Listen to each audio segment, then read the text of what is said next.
너 자신을 믿어라, 스스로를 믿어라 라는 말을 하면서 현 시대는 자존감을 높여주는 심리학이 발달했습니다.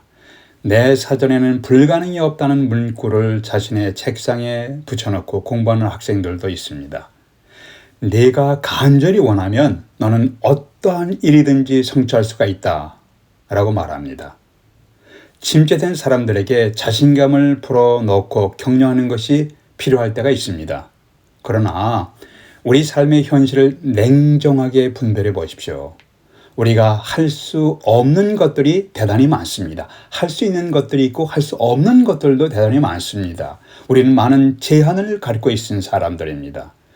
우리의 하루 시간 24시간을 100시간으로 늘리는 것은 불가능합니다.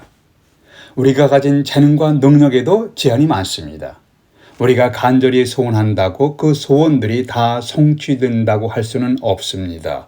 자신을 지나치게 과장하며 자신을 너무 과대평가하면 헛된 환상에 빠질 수도 있습니다.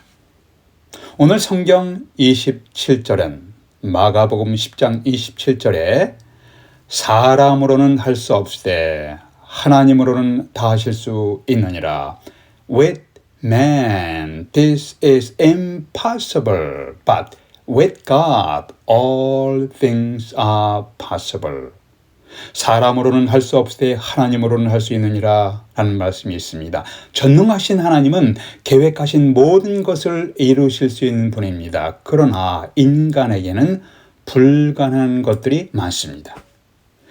오늘날 우리가 살아가면서 가능한 것과 불가능한 것, 이 둘 사이를 잘 분별하면서 어떻게 지혜롭게 살아갈 수 있을 것인가? 이것이 오늘 메시지의 초점입니다. 첫 번째, 불가능한 것에 대해서 하나님의 은혜를 구하십시오. 하나님의 은혜를 구하시면서 살아가십시오. 25절, 26절 보겠습니다. 낙타가 바늘 귀로 나가는 것이 부자가 하나님 나라에 들어가는 것보다 쉬우니라 하시니 사람들이 매우 놀라 서로 말하되 그런즉 누가 구원을 얻을 수 있는가? 오늘 말씀의 배경은 17절부터 나오는데 어느 부자 청년의 이야기부터 시작됩니다. 이 사람은 이 부자 청년은 사회적으로 높은 지위에 있었고 재산이 많은 사람이었습니다. 또한 도덕적으로 흠이 없다고 생각되는 사람이었습니다. 이 사람은 자신감이 넘치는 사람이었습니다.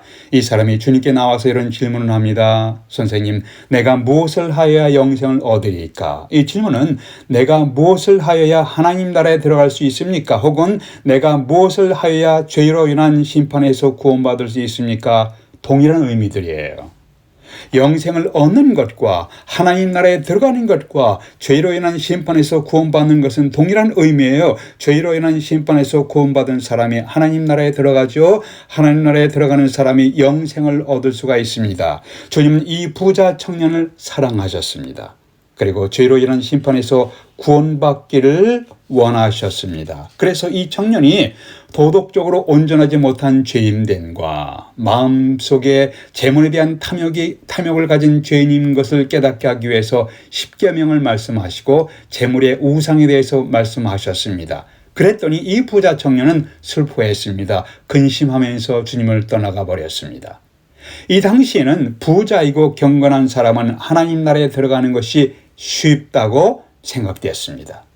재물이 많은 부자는 가난한 사람들을 구제함으로 하나님 나라에 들어가는 공로와 업적을 쌓을 수 있다고 생각하는 사람들이 유대인 랍비들입니다. 유대인 랍비들이 이렇게 가르쳤습니다. 재물이 많은 부자는 아침과 저녁으로 희생 제물을 드릴 수가 있고 구제 헌금을 할 수가 있으니까 하나님 나라에 갈 수 있다고 생각하는 것이 보편적인 생각들이었습니다. 누가복음에서는 동일한 말씀을 기억한 누가복음에서는 이 사람을 관리의 룰러라고 하는 것을 보면은 신앙 공동체에 모이는 회당의 지도자인 것으로 생각됩니다. 신앙 공동체에서 높은 지위에 있습니다. 재물이 많은 부자입니다. 십계명을 다 어려서부터 지켰다고 하는 도덕적인 삶을 살아가는 이 청년이 하나님 나라에 들어가는 것은 매우 쉽다고 생각했습니다. 이런 상황에서 주님은 이런 말씀하십니다. 낙타가 바늘귀로 나가는 것이 부자가 하나님의 나라에 들어가는 것보다 쉬우니라. 제자들이 깜짝 놀랐습니다. 왜냐하면 그 당시 사회에서 불가능하다는 것을 이야기할 때 사용하는 문구가 낙타가 바늘귀에 들어가는 것에 비유했습니다. 낙타가 바늘귀에 들어갈 수가 없다면 이 세상에서 누가 하나님의 나라에 들어갈 수가 있는가? 그것은 불가능하다는 의미예요. 그래서 26절에서 그런즉 누가 구원을 얻을 수 있는가? 제자들이 큰 충격을 받았습니다. 하나님 나라에 들어가는 것, 구원을 얻는 것 동일한 의미를 갖고 있습니다. 제자들이 큰 충격을 받았습니다. 불가능하다는 주님의 말씀에 충격을 받은 거예요. 도덕적인 삶을 사는 부자가 하나님 나라에 들어가는 것이 불가능하다면 도덕적인 삶을 살아가는 사람, 그리고 부자인 사람이 하나님 나라에 들어가는 것이 불가능하다면 가난한 사람, 일반 보통 사람들은 당연히 하나님 나라에 들어갈 수가 없다는 것이에요. 그렇다면 이 세상에 어떤 사람도 하나님 나라에 들어갈 수 없다는 뜻인가요? 충격을 받은 제자들에게 주님이 이렇게 말씀하십니다. 27절에서 사람으로는 할 수 없으되 하나님으로는 그렇지 아니하니 하나님으로서는 다 하실 수가 있느니라. With man this is impossible, but with God all things are possible. 여기서 성경 전체를 통해서 매우 중요한 진리가 증거되고 있습니다. 이 세상에 의인이 없습니다. 이 세상에는 의로운 사람이 없습니다. 이 모든 성경 말씀하기를 모든 사람이 죄를 범했습니다. 죄인은 자기 자신을 구원할 수가 없습니다. 자기의 죄로 인한 하나님의 심판에서 자기 자신을 해방시키고 자유하게 할 수 있는 사람이 없어요. 자신을 죄로 인한 하나님의 심판에서 구원받게 하는 것은 impossible, 불가능한 것입니다. 이런 사람은 하나님 나라에 들어가는 것이 불가능합니다. 이런 사람은 영원한 생명을 얻는 것이 불가능합니다. 그러나 기쁜 소식이 있습니다. 사람으로는 불가능하지만 하나님으로는 가능합니다. With man this is impossible, but with God all things are possible. 그래서 우리는 하나님의 은혜를 구하며 살아가야 합니다. 팔레스틴 지방에서 가장 큰 짐승이 약대라고 알려졌습니다. 그런데 가장 큰 짐승인 약대가 작은 바늘귀로 들어가는 것이 불가능한 것처럼 아무리 큰 부자라도 자기의 재물을 의지하여 하나님 나라에 들어가는 것은 불가능합니다. 아무리 위대한 권세자라도 자기의 권세를 의지하여 천국에 들어가는 것은 불가능합니다. 어린이들이 부르는 찬송에 복음의 진리가 담겨져 있는 아름다운 찬송이 있습니다. 여러분 기억하실 겁니다. 돈으로도 못 가요 하나님 나라, 힘으로도 못 가요 하나님 나라, 거듭나면 가는 나라 하나님 나라, 믿음으로 가는 나라 하나님 나라. 아무리 큰 권력자라도, 아무리 큰 부자라도, 아무리 자신의 능력이 있다 할지라도 자신의 능력으로 하나님 나라에 들어가는 것은 불가능합니다. 그러나 하나님 앞에 나와서 하나님의 은혜를 구하며 예수 그리스도를 믿는 자는 하나님 나라에 들어가는 것이 가능합니다. 누가복음에 어떤 사람이 감히 눈을 들어서 하늘을 쳐다보지 못하고 다만 가슴을 치며 이르되 하나님이여 불쌍히 여기소서 나는 죄인이로소이다 라고 고백했습니다. 이때 주님이 이 사람을 보면서 이 사람이 의롭다 하심을 받고 그의 집으로 갔느니라. 무릇 자기를 높이는 자는 낮아지고 자기를 낮추는 자는 높아지리라. 누가복음 18장입니다. 주여 저를 불쌍히 여기소서 저는 죄인이로소이다. 이렇게 주님의 은혜를 구하는 자는, 하나님 앞에 나와서 하나님의 은혜를 구하는 자는 하나님 나라에 들어갈 수가 있습니다. 여러분은 이런 기도를 하나님 앞에 나와서 드리신 적이 있으십니까? 우리에게 가능한 것이 있고 불가능한 것이 있는데 이 둘 사이를 잘 분별하며 어떻게 지혜롭게 살아갈 수 있는 것인가? 첫 번째, 하나님의 은혜를 구하며 살아가십시오. 불가능한 것에 대해서 하나님의 은혜를 구하며 살아가십시오. 두 번째는 하나님의 보상을 바라보며 살아가십시오. 하나님의 보상. 28절 보세요. 베드로가 여짜와 이르되 보소서 우리가 모든 것을 버리고 주를 따랐나이다. 베드로와 주님의 제자들은 매우 현실적이었습니다. 베드로가 주님께 와서 주님, 우리가 모든 것을 버렸습니다. 그리고 주님을 따라왔습니다. 그런데 이제 우리에게 주어진 우리 보상이 무엇입니까? 이런 의미예요. 베드로 아주 현실적인 사람이에요. 주님의 제자들 아주 현실적인 사람입니다. 서로 높은 자리를 차지하려고 경쟁하는 사람들이에요. 요한복음 6장에서 예수님의 기적을 경험한 수많은 사람들이 예수님을 따랐습니다. 일시적으로. 따르다가 많은 사람이 주님을 떠나갔습니다. 기적을 보면서 주님을 환호하면서 주님을 따라다가 많은 사람들이 주님을 떠나가게 됐습니다. 이때 주님이 제자들에게 이런 말씀하십니다. 너희도 떠나가려느냐. 많은 사람들이 내 곁을 떠나간 것처럼 자기들의 기대에 미치지 못한다고 많은 사람들이 내 곁을 떠나간 것처럼 너희도 나를 떠나가려느냐라고 물으니까 베드로가 튀어나와서 이런 대답을 합니다. 주여, 영생의 말씀이 주께 있사오니 우리가 네게로 가오리이까. 와, 베드로는 이 감각이 있는 사람이에요. 주여, 영생의 말씀이 주님께 있는데 우리가 네게로 가오리까라고 고백합니다. 오늘 문맥에서 베드로의 질문은 이러합니다. 주님, 저희들은 그 부자 청년하고 다른 사람들입니다. 그 부자 청년은 슬퍼하며 주님을 떠나갔지만 우리는 모든 것을 버리고 주님을 따라왔습니다. 이제 우리의 인생은 어떻게 됩니까? 주님, 우리에게 어떤 보상이 있는가요? 우리는 하나님 나라에 들어갈 수가 있습니까? 우리는 죄로 인한 하나님의 심판에서 구원받을 수가 있습니까?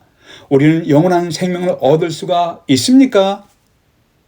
이때 예수님께서 이르시되 내가 진실로 진실로 너희에게 이르노니 나와 복음을 위하여, 예수님과 복음을 위하여 집이나 형제나 자매나 어머니나 아버지나 자식이나 전토를 벌인 자는 현세에 있어 집과 형제와 자매와 어머니와 자식과 전토를 100배나 받되 박해를 겸하여 받고 내세 영생을 받지 못할 자가 없느니라. 여기서 현세와 내세를 구분하여 주시는 보상을 주목하십시오. 주님을 떠나지 않고 끝까지 따르는 자들은 집과 형제와 자매와 어머니와 자식과 전토를 100배나 받는다고 하신 의미가 무엇인가요? 사도행전에서 오순절날 예수께서 이제 돌아가시고 부활하신 다음에 제자들과 함께 있다가 하늘로 승천하셨습니다. 그리고 오순절, 사도행전 2장에 나오죠. 오순절에 하루에 3,000명이나 예수님을 믿고 하나님 나라의 가족이 됩니다. 이런 사건이 계속돼요. 이들은 신앙 공동체 속에서 의식주의 부족함이 없이 서로 통용했습니다. 하나님 나라의 가족 속에서 형제가 되고 자매가 됩니다. 영적인 어머니와 아버지가 됩니다. 형제, 자매, 영적인 어머니와 아버지가 100배, 1000배, 10,000배로 늘어났습니다. 지금도 이 세상에서 크리스찬으로서의 가족들은 서로 더 많이 늘어나고 있습니다. 이들은 하나님 나라에서 만나서 함께 예비할 가족들이지만 현세에도 하나님 나라의 가족으로 만나게 됩니다. 이것은 주님을 따라가는 사람들에게 엄청난 축복이요 보상입니다. 수많은 가족, 형제, 자매, 어머니, 동생들이 생겨나게 됩니다. 뿐만 아니라 30절에서 박해를 겸하여 받고 내세에 영생을 받지 못할 자가 없느니라. 앞으로 우리에게 다가올 내세에는, 장차 우리에게 다가올 세상에서는 영원한 생명을 받고 영원한 하나님 나라에서 수많은 백성들과 하나님 나라의 백성들과 함께 예비하고 함께 교제하게 될 것입니다. 요한계시록 21장과 22장에서 새하늘과 새 땅에서 하나님 나라의 백성들의 삶은 어느 정도 상상할 수 있는 말씀이 게시되었습니다. 이것은 끝까지 예수 그리스도를 따라가는 진실한 그리스도인들에게 주어지는 현세와 내세에 있을 엄청난 축복이며 특권이며 보상입니다. 여러분은 현세와 내세에 주님이 주실 축복의 보상을 바라보며 살아가고 계십니까? 오래전에 아프리카에서 영국 해협으로 항해하던 배가 충돌하여 조난을 당하게 되었답니다. 구조선이 왔지만 파도가 너무 높아서 사람들이 구조선으로 가까이 접근하기가 어려웠습니다. 그래서 구조선에는 사람들에게 밧줄을 던져주면서 구조선으로 가까이 오라고 했습니다. 구조선에서 던져준 밧줄을 잡고 목숨을 건진 사람들도 많았지만 수영을 못해서 너무 지쳐서 밧줄을 잡지 못해서 죽은 사람들도 있었고 또 다른 이유로 죽은 사람들이 있었다고 전해지고 있습니다. 파선당한 배가 금괴를 운반하고 있었는데 배가 파선하였는데도 금을 몸속에 여기저기 넣고 오다가 금괴의 무게 때문에 물에 빠져 죽은 사람들도 있었답니다. 사람이 많은 재물을 움켜쥔다고 하더라도 생명을 잃어버리면 그 재물이 무슨 소용이 있겠습니까? 사람이 큰 권력을 움켜쥔다고 하더라도 생명을 잃어버리면 그 권력이 자기에게 무슨 유익이 있겠습니까? 사람이 많은 지식으로 최고의 학위와 명예를 움켜쥔다고 하더라도 자기의 생명을 잃어버리면 그 명예, 그 학위가 무슨 소용이 있겠습니까? 사람이 사회적인 성공의 자리에 위치에 올라간다 할지라도 자기의 목숨을 잃어버리면 그 모든 것이 무슨 소용이 있겠습니까?